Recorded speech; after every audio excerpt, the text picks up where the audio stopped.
which is me. Hello, I am Pooja अनि आज चाहिँ day 3 of this 30 days mini office vlog challenge. So आज चाहिँ हाम्रो गुड फ्राइडे हो प्लस हाम्रो फ्राइडेलाई गुड कसरी बनाउँछ त किनकि आज हामीलाई निर्मल सरले ट्रिट दिइराख्नु भएको छ.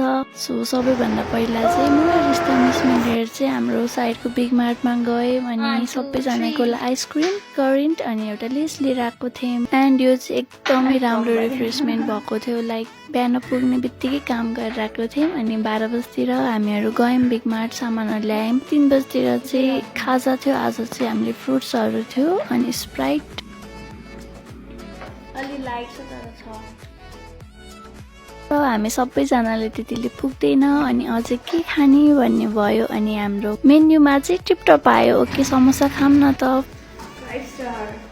यो चाहिँ मेरो इभिनिङको कफी एन्ड रिस्ता मिसले चाहिँ ब्लुबेरी चिज केक मगाउनु भएको थियो. दुवैजना त्यो खायौँ. अलिकति ड्रामा हेऱ्यौँ. त्यसपछि ब्याक टु होम.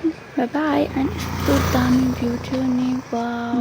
त्यसपछि म घर गएर पनि छतमा त्यही सिनेरियो हेर्दै बसिरहेको थिएँ. एकछिन हावा खाएर.